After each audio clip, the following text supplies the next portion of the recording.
Hey, it's Amanda from the Fundamental Home, and I am here with Nugget. She had to jump on my lap while I was filming to tell you about the second day of the Mother Earth News Fair.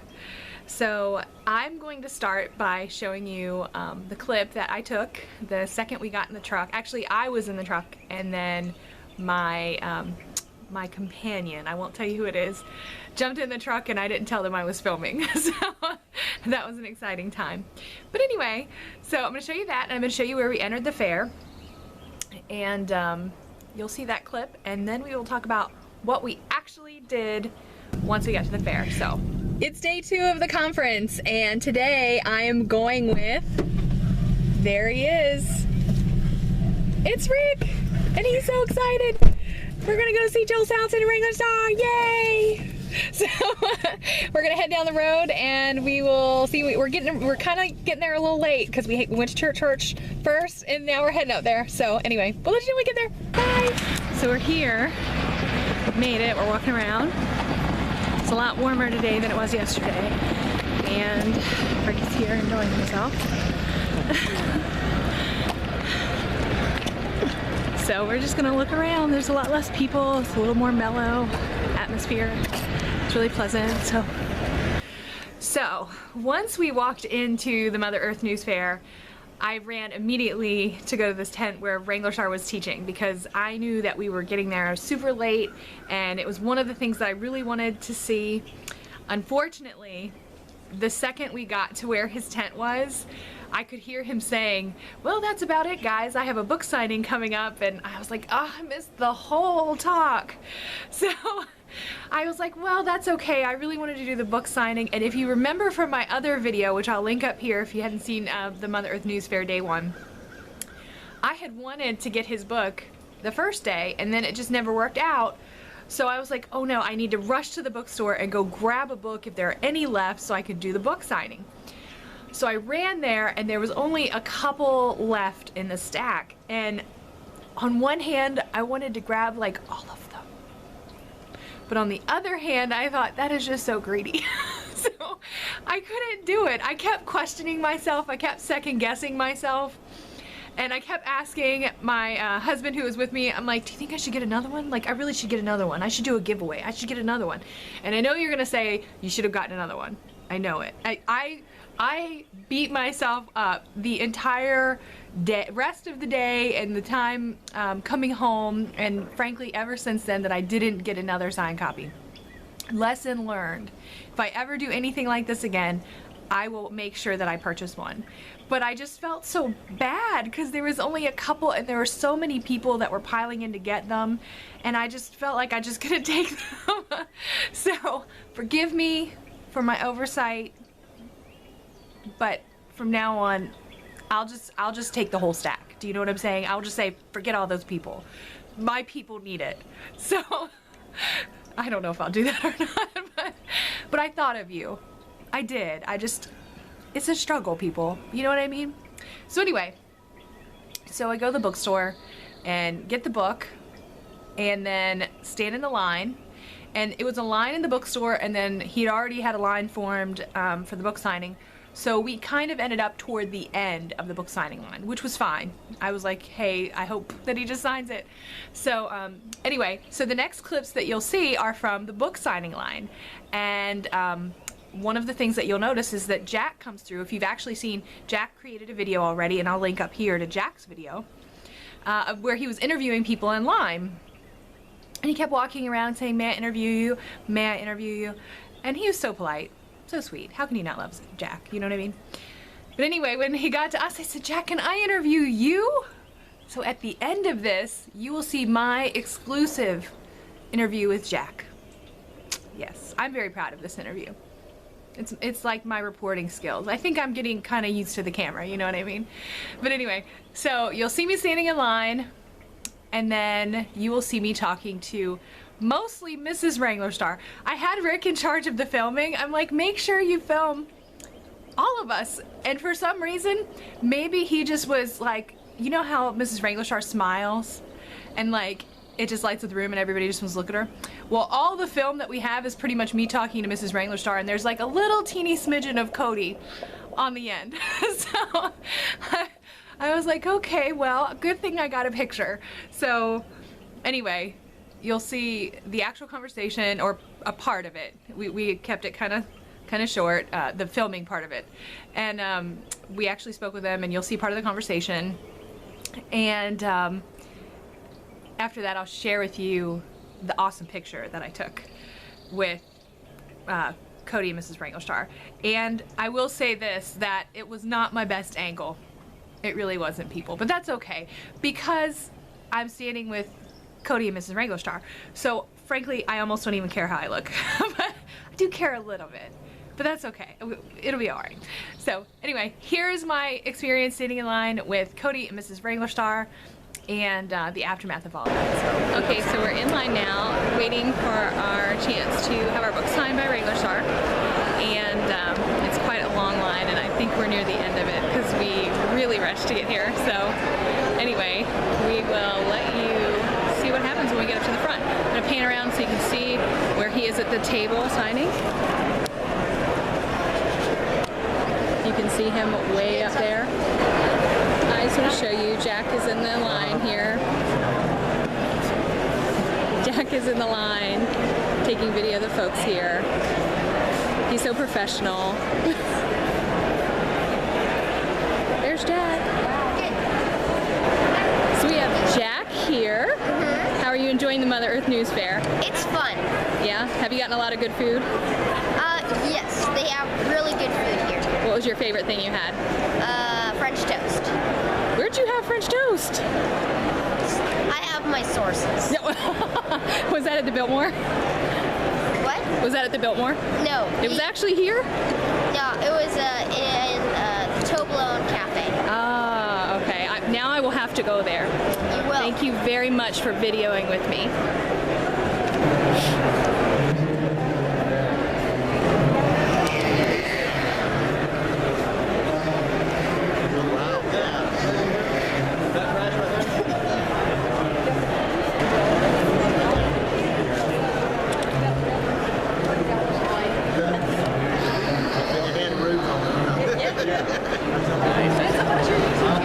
It's called The Fundamental Home, and we actually just started it a couple months ago. Yeah.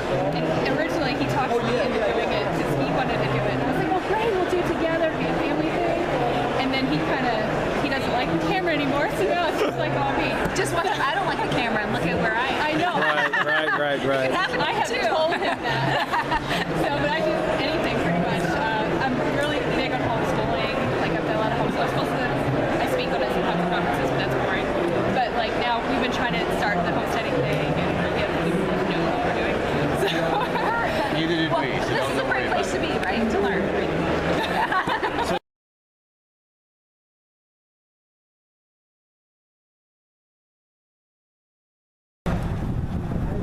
So I've got my book and it's signed. Yay! Mrs. Wranglerstar, Mr. Wranglerstar signed it for me. And I have my pencils. They gave me a couple extra and told me to do a giveaway, so keep an eye out for that giveaway. I have to add some other stuff to it. So it's been a really fun time, but we're gonna go look around and do some other things and wait to hear Joel Salatin. Like, this is a super big day. I can't believe all the things that are happening, so just stay tuned, we'll show you some more. Okay.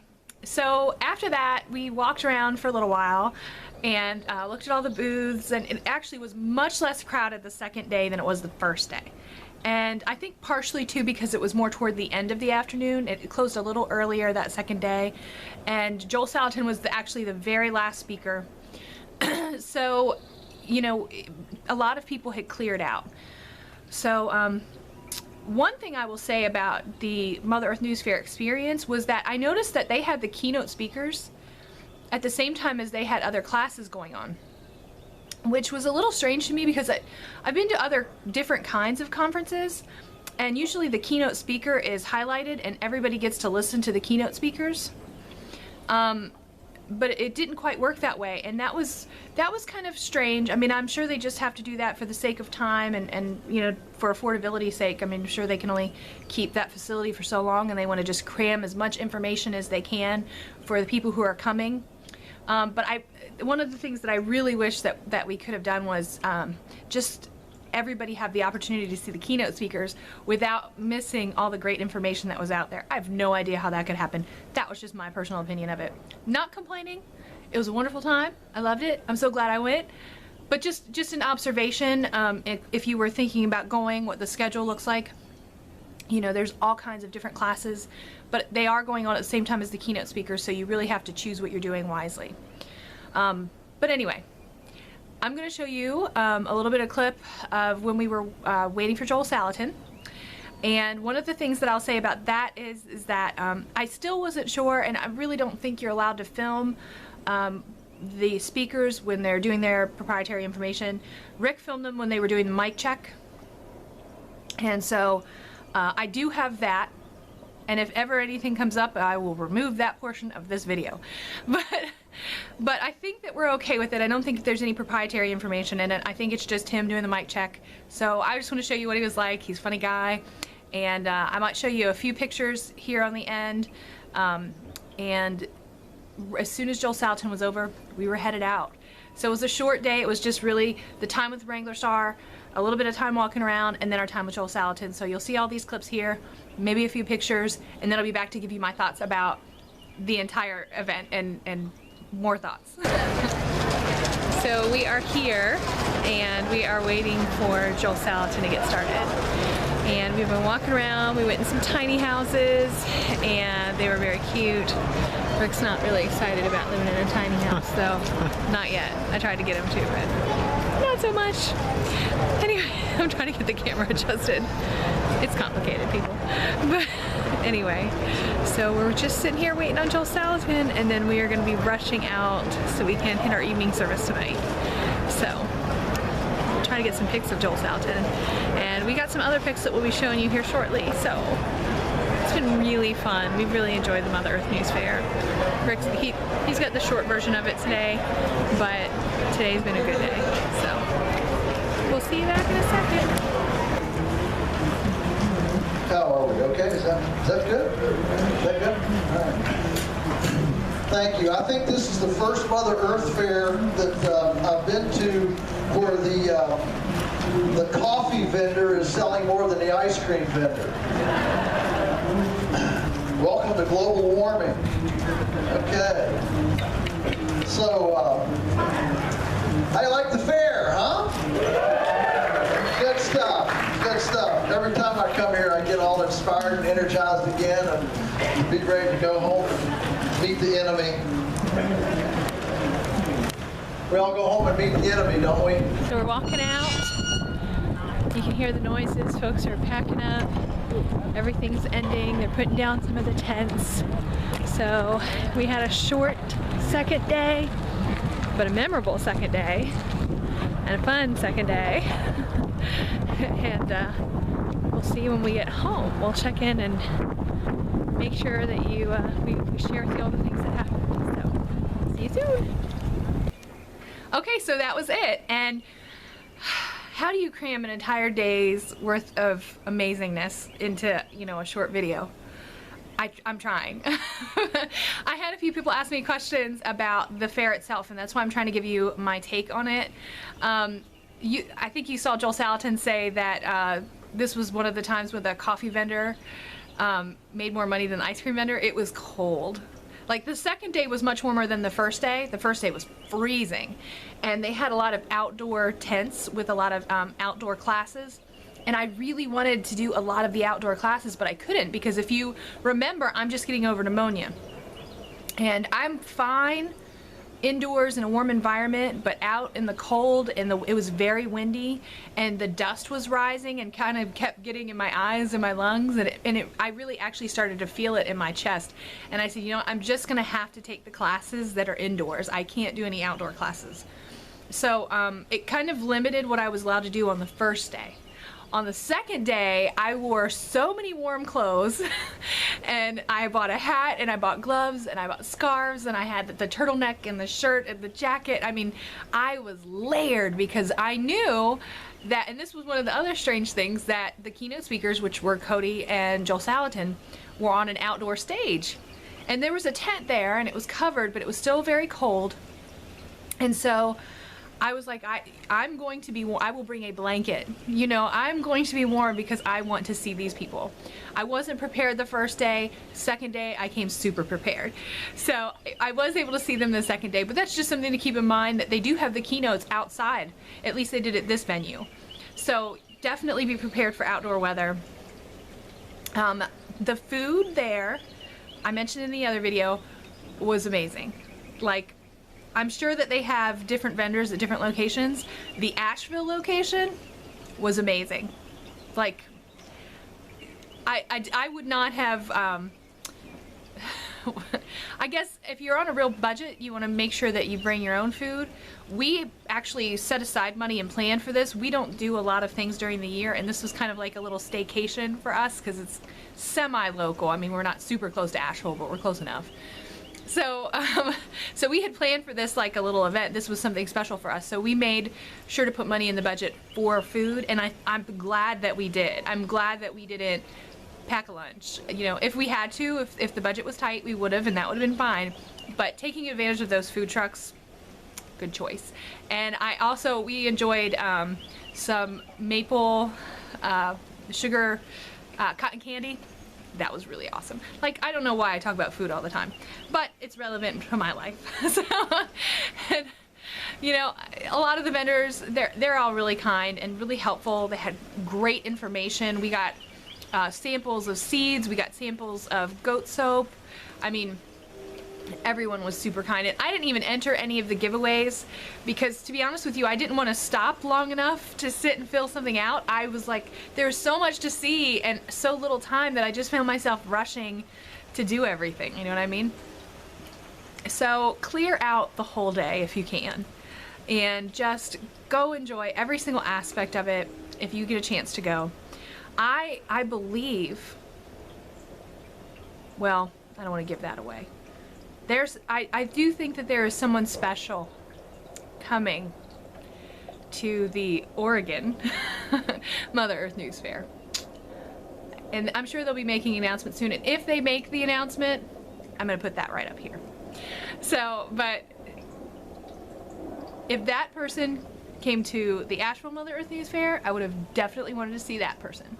So the scoop will come. It will come. Eventually, I'm sure they will announce, and I will put that right up here. So don't want to give anything away. Not my place to. But I'm just, you know, every single fair is different. There are different people speaking. There are different vendors. It's very specific to localities. And so I think that if you live in the area of these fairs, that you will find things that really work for you where you are. And it wasn't, to me, too crowded. The first day was quite crowded at certain times of the day, but everyone was super kind, super pleasant. I never felt rushed or pushed or like anyone was rude. It was very pleasant, very exciting. So definitely go to the Mother Earth News Fair if it is in your area, or take a trip, make a day of it, you know, make a couple days of it if you can. I definitely am glad that we paid the extra for the weekend pass and went both days. So that is it. That is my take on the Mother Earth News Fair and our experiences there. Make sure you hit that like button down there to tell me that you're gonna go. One day if you can, because you've got to go. It was so much fun. I can't think of anything that I've done. It was $30 for the weekend pass, and I cannot think of any class that I could have taken, you know, a weekend full of classes that would be so inexpensive and give me so much information.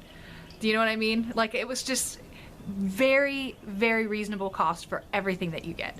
So anyway, hit the like button. Make sure you're subscribed if you haven't already, and I will see you tomorrow on my next VEDA video. So have a great day, people. Bye.